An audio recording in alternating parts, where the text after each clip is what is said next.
Hey guys, welcome back to GSC. So, Casper needs floor pans in the current cab before I get a new cab for it and do a couple other things. So, I'm going to practice doing my cab patchwork on my 54 GMC here. I'm going to flip this around and kind of explain what we're trying to patch and work on and let the heat run because it's about 26 degrees. So, here's the floor in the 54 GMC, and as you can see, I've got some Swiss cheese up here. And I've got some Swiss cheese up there along this front edge here where the emergency brake system goes. And then obviously this section here. That was the inner toe board cowl. It's obviously missing in action, so we got to get that patched. But these are the patch panels they sell for the truck. And they are absolutely huge. So instead of me cutting out this much of floor pan when the floor in this truck really isn't as bad as I thought it was. I scraped the rest of the mat up out of it the other night, and I started digging through, and I was actually going to remove this transmission cover, but I think for structural soundness, I'm going to leave that in as a brace.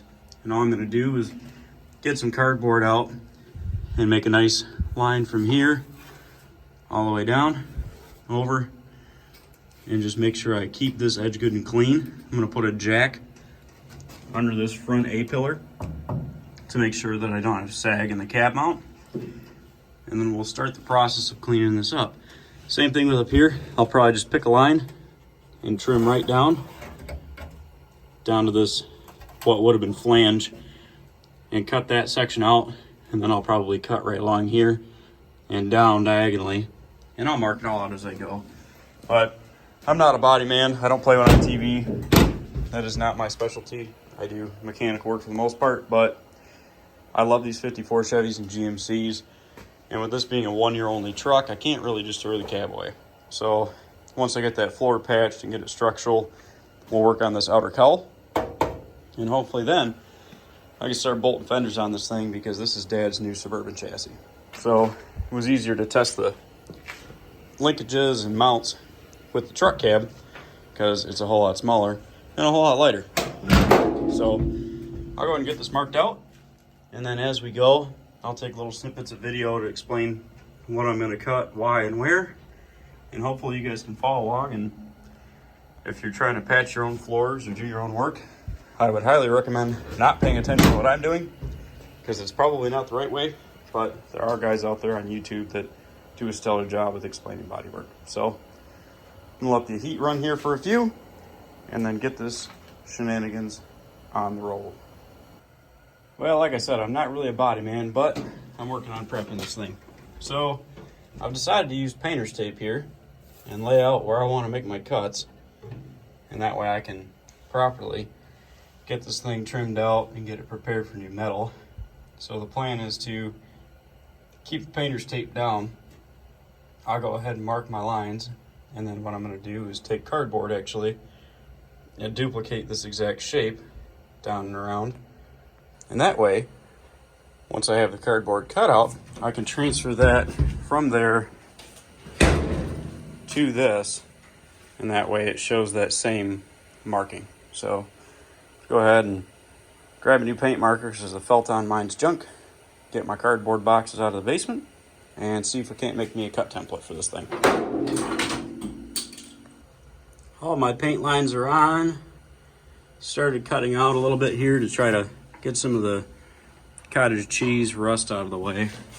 My tape template is made, and that way I can go ahead and work on transferring over. But so far it's not going too bad.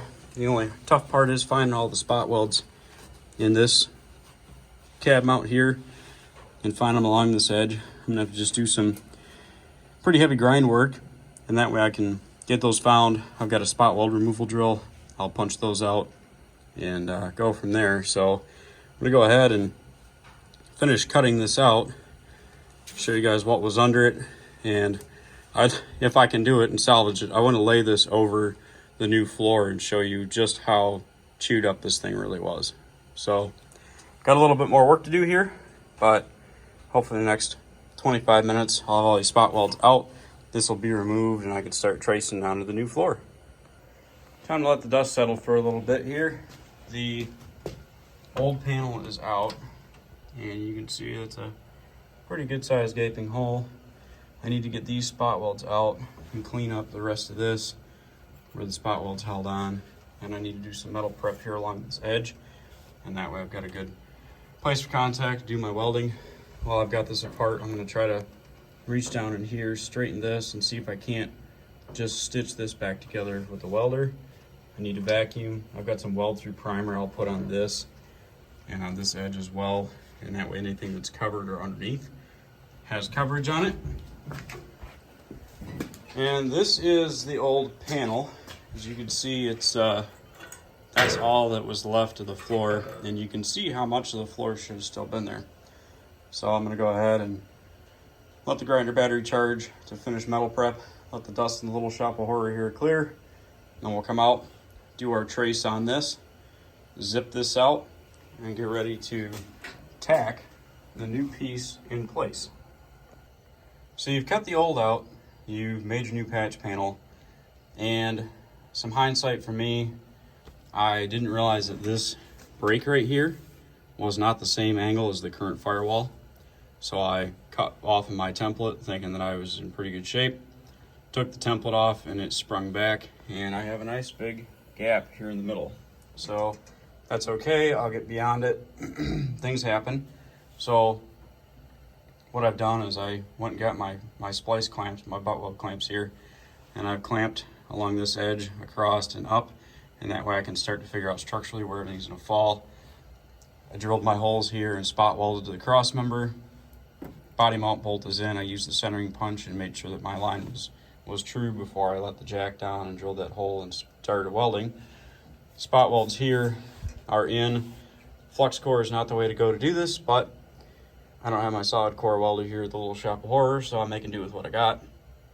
So for right now, my plan is to tack along this edge, tack up this edge, tack up this edge, and then what I'm going to do is take my patch panel there and cut a section out of the top here and make a nice little wedge that will close the gap here in the front of that firewall.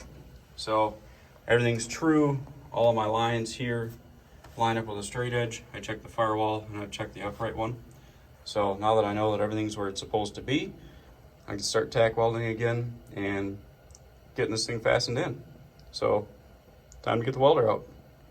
Well, I didn't quite get it buttoned up today. Had to quit a little bit early, but the panel's in. I've got a little more welding to do across here. I'm finding some Swiss cheese and blow through, so I might actually cut this back here all the way across and try to get this patched as well. I've got to make a square patch for here where there's some rust, but it's in. I got this at least tacked into place. This is tacked into place all the way along the edge. It is structural. Yes, it is ugly. Yes, this is my first time doing it. No, it's not perfect, but I'm learning. So the plan is after work this week, get my wedge here made, and that way I can get this closed up. Go ahead and get my top here made and into place. And then my next adventure is going to be cutting out this old inner cowl panel here and beginning to get that replaced. So before I get that crazy, we'll get this closed up, get this closed up, get this hole and these pinholes here taken care of, get my holes drilled here for the emergency brake and the 3 along here for the emergency brake, and just get my pedal assembly back in and make sure everything lines up. And that way this part of the cab is at least done. So hopefully you guys have been able to follow along a little bit with this video, and it gives you the confidence to get out there and do it yourself, because honestly, it's a lot more daunting than it looks, but it is so worth the effort. Thanks everybody, and we will catch you next time.